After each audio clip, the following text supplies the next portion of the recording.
Hi, everyone. Judge Andrew Napolitano here for Judging Freedom. Today is Wednesday, February 26th, 2025. Phil Giraldi joins us now. Phil, I want to talk to you, at least in the early part of our conversation, about the freedom of speech.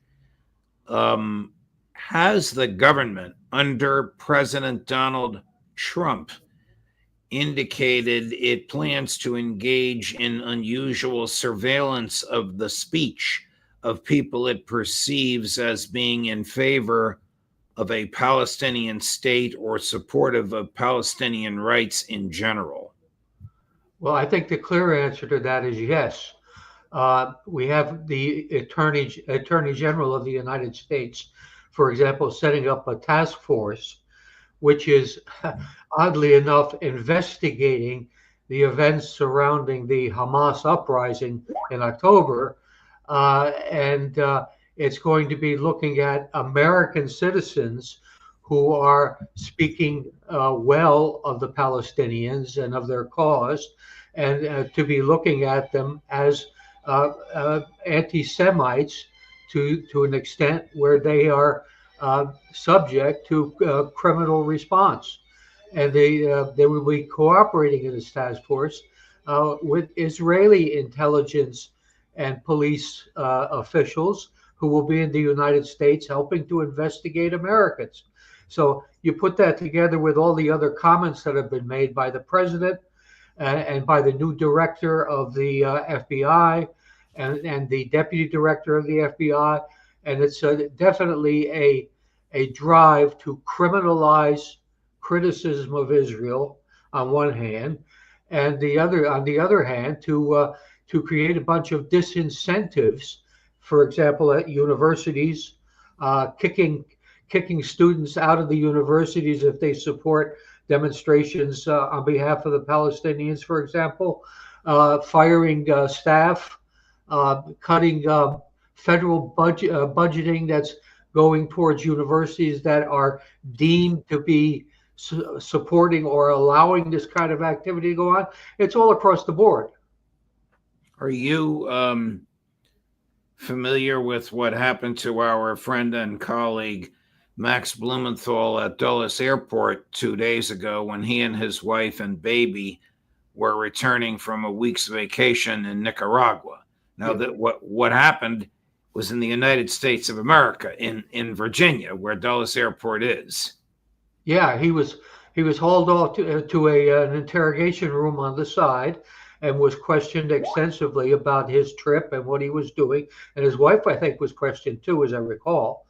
And this is just another example of intimidation of people who are going against what the government likes to see as acceptable behavior. And that, of course, began with Joe Biden. You could argue it actually began much earlier than that with people like George Bush and Obama. And it's just getting worse now. We're reaching the stage where they're using weapons like criminalization and delegitimization of the activities that used to be covered by the First Amendment, free speech and free association under the U.S. Constitution. And when are people going to begin to wake up to this? And we're not there as he was at the airport to be harassed. We're there to be free to move as law-abiding American citizens and to speak our minds when we think something is wrong. Max also recounts that he was questioned about statements he made on this very show. Now, that is the core, the essence of the freedom of speech. The whole purpose of the First Amendment is to keep the government out of the business of the content of speech. And yet they were asking him about the content of his speech on this show, and they mentioned the show by name. So if they're watching now, I would think, don't you guys have anything better to do than to watch this show? You're supposed to be protecting the borders. You are a veteran of the United States military and a veteran of the Central Intelligence Agency. Have you ever been stopped at an airport when returning from a foreign land, or stopped after you had returned? I've been more often stopped after I've returned, and I haven't been stopped lately, but we'll go back maybe 10 years or so ago, and Gee, maybe you're losing your punch, Phil. I don't know.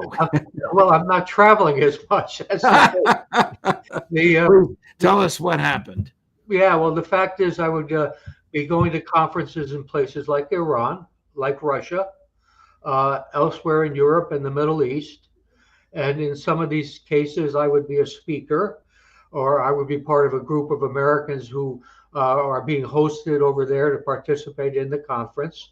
And I would have routinely the following week two very nicely dressed, personable young FBI officers banging on my door without any prior notice or anything like that, and asking if they could talk to me about the recent trip.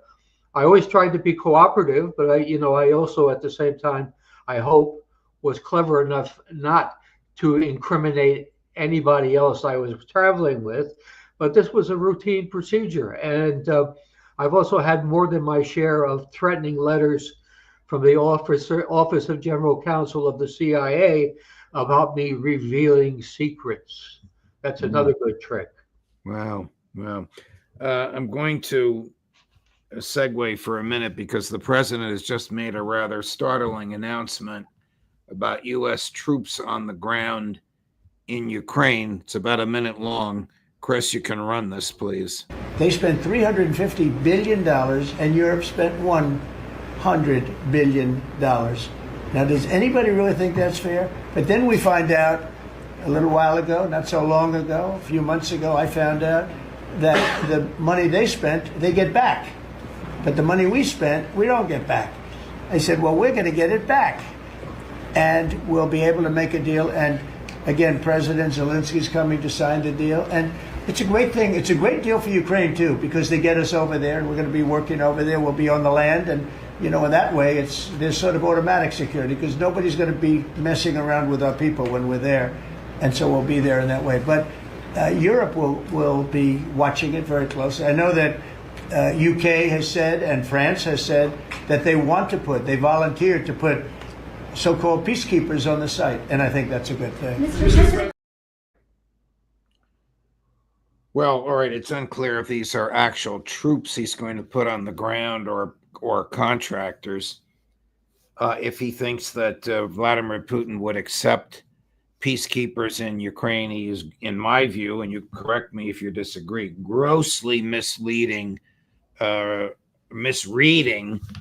Putin's intention and the Kremlin's statements. In fact, before you even reply, Phil, Foreign Minister Lavrov earlier today, Chris, cut number 11. We cannot consider any options of deploying peacekeepers to Ukraine. I don't know what Macron said there. He did not play his role very convincingly in Washington. But when this topic was raised at a press conference, as I read, President Trump said a decision to deploy peacekeeping forces is possible only with the consent of both parties, apparently meaning us and Ukraine. No one asks us about this.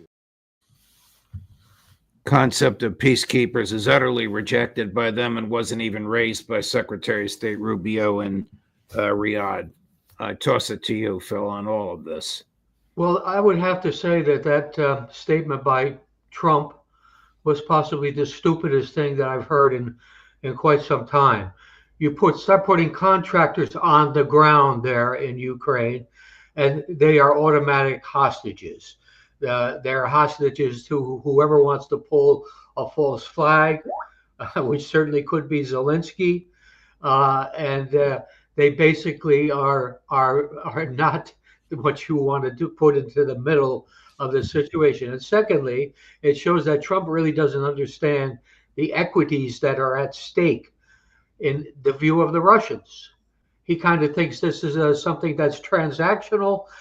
We cut a little here, we do a little there, and we all come out smiling at the end. Well, it ain't going to work that way, Donald. And the fact is, this is very critical national security issues for Russia, and you're just playing at getting some rare earth minerals, which may or not be enough to reimburse you for your expenses, and then it puts you deeper into the conflict, which is an exact reverse of what you should be trying to do.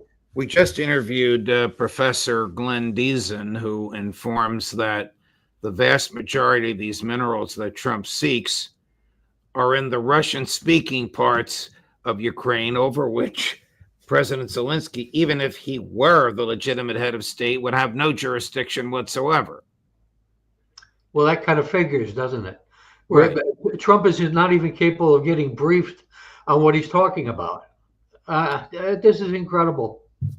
I mean, I wonder if we're back to where we were when you and Larry Johnson and Ray McGovern and Ritter and to an extent McGregor advised that the intelligence community was telling Joe Biden what they thought he wanted to hear. Are they now telling Donald Trump what they think he wants to hear, even if it's not truthful, even if he's going to make a decision based on it? Yeah, except that I would qualify that comment by saying it's not necessarily the intelligence community that's telling the president this. It's that circle, that inner circle of Israel firsters and hardliners that he's pulled together. I mean, the more I read the comments that are coming from the Attorney General, particularly on the whole Israel issue, and now the comments we're getting from the director of the FBI and the deputy director, and from all over the place. Elon Musk is now identifying Arab American groups as terrorist linked. If you're an Arab American or a Muslim, you're a terrorist linkage. I mean, this is just incredible. Why don't they shut up? Yeah, it almost seems like it's going to be worse under these people who promised the depoliticization of the DOJ and the FBI than it was under the rather clumsy Biden people. Here's a little bit off the wall, but you and I talked about this. Is Benjamin Netanyahu's son exiled to Miami because he actually assaulted his father in Israel? Is this true? Well, this story has been kind of floating around for some time. What has been known was that the son, whose name is Yair, is living in Miami in a luxury apartment. And the cover story is that he's there to go to school to further his education. And what has surfaced now in the last week is that a parliamentarian in Israel, in the Knesset, who is from one of the opposition parties to Netanyahu, has raised the issue of what is this costing and who is paying for it. The kid apparently has a chauffeur-driven car. He has security detail to protect him that comes from Israel's domestic security, and they're over there, and of course they're living in the apartment or whatever it is. And I would bet there's also a lot of U.S. interaction in terms of the Florida government being knowledgeable of this and probably kicking something into, and probably even the federal government.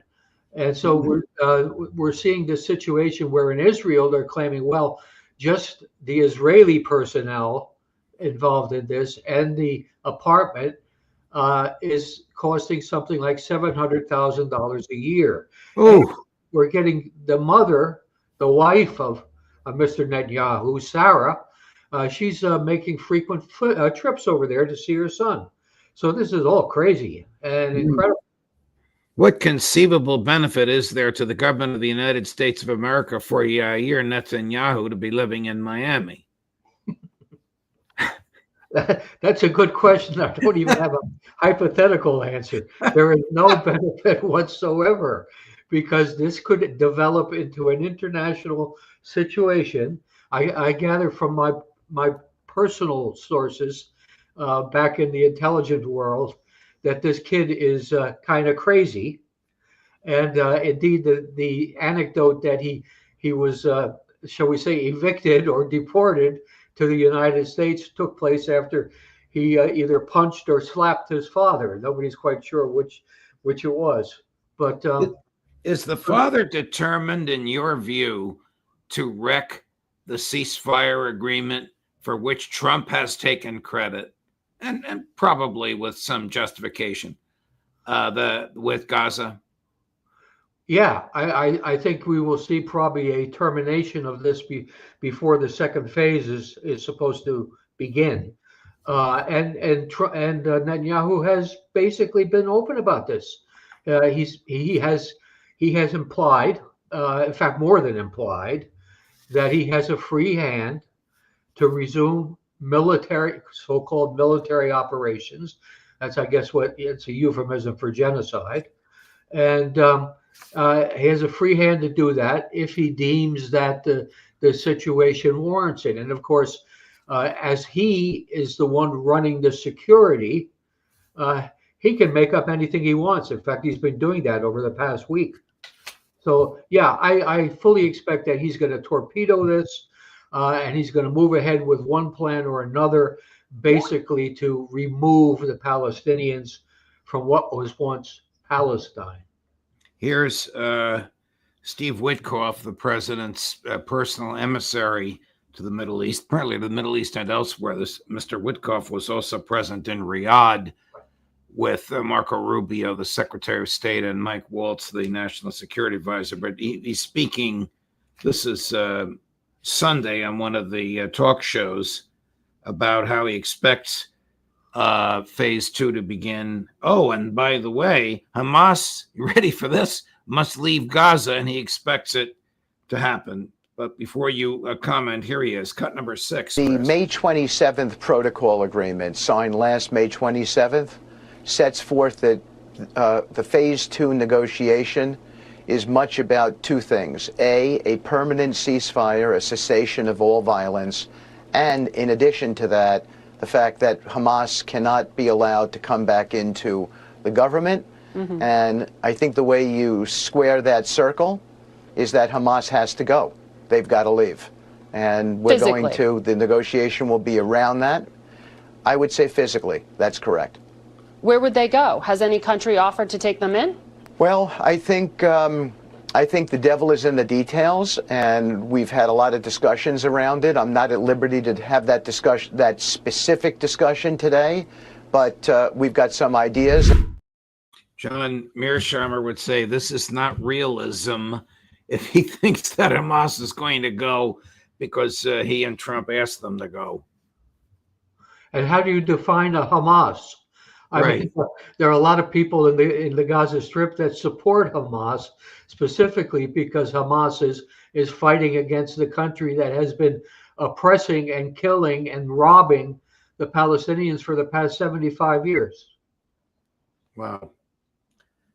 Is the Netanyahu regime using force to expel Palestinians from the West Bank, with the United States either saying okay or looking the other way?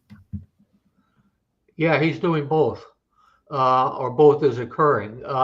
He announced, I think yesterday, that there were 40,000 Palestinians who had fled their homes in Jenin, I think, that would not be allowed to return to their homes. Now, Jenin, of course, is a Palestinian refugee camp, or that's originally how it was set up. And so they're basically, the Israelis who are occupying the West Bank illegally are telling these people they cannot go back to their homes. And they're doing the same thing, of course, in South Lebanon and Syria. So this is a pattern. And of course, the U.S. has not objected, insofar as I know, to any of this. They've looked the other way, and all they can talk about is how much they love Israel. And if I hear one more blurb from one of our senior officials about how much they love Israel and how they're, what did one of them say yesterday? They were going to, our new secretary. I'm sorry. Marco Rubio, No, it wasn't Rubio. It was Sebastian Gorka. no. Ah. Anyway, I mean, whoever it was, they said they were going to prioritize Israel, and Israel was going to be their number one target for providing assistance to, and so on and so forth. Why don't they keep their mouths shut? Apparently, the president is speaking as we are, and after his cabinet meeting, he had some lunch, and then he went to the Oval Office where he's taking a Q&A, and apparently he's talking about continuing to supply the Ukrainians with, I don't know if this is his phrase or the phrase of the questioner, war fight equipment. But we have the clip. Chris, would you run it, please? We don't have it. Okay, I'm sorry. I thought we did have it. All right, so all I have is this little note. Question: for how long will you supply war fight equipment? Answer: could go on for a while, maybe until we have a deal with Russia. We need to have a deal first. Wow. Man of peace not closing the Biden spigot, which he said he could do in 24 hours when he was the candidate of peace last November. Your thoughts? Yeah, I mean, this stuff is frightening. This is ignorance piled on top of denial, piled on top of a concept that the president can do whatever he wants and can do no wrong because he's the president. And we're getting into this just deeper and deeper. As I say, when I'm quoting people from yesterday, it was Kash Patel that I was thinking of. And he was saying that Israel is our number one ally. And that was also said by the Attorney General. And that was basically also said by the number two guy at the FBI. So this is a pervasive view that Israel is America's greatest friend and greatest ally, and it's just total fiction. Well, how did they come up with this stuff? Did they have a scriptwriter who dreams these impossible concepts up? It's just absolutely incredible, and the United States gets nothing out of this. USAID, is that a front for the CIA? No, not exactly. I think USAID has a more political footprint than the CIA ever had. That you have the Congress people involved with USAID and the people who are on the staffs of the White House and that kind of thing, much more pervasive than what the agency was doing. The agency was trying to sneak around a little bit, and most of these things that USAID does now were things that the agency would have done in its heyday back in the 50s and 60s. Wow. Bill Giraldi, a pleasure, my dear man, no matter what we're talking about. Thank you for recounting some of your personal experiences with the government, more concerned with their power than with the Constitution, to the allegiance of which they swore. Always a pleasure, my dear man. We'll look forward to seeing you next week. Okay, thank you. See you then. Sure. Coming up at 3:00, my dear friend and a person I admire greatly, and I suspect a lot of you do as well, Congressman Thomas Massie. At 4:00, midnight in Moscow, the one and only Pepe Escobar. At 4:30, Colonel Douglas McGregor, Judge Napolitano for Judging Freedom.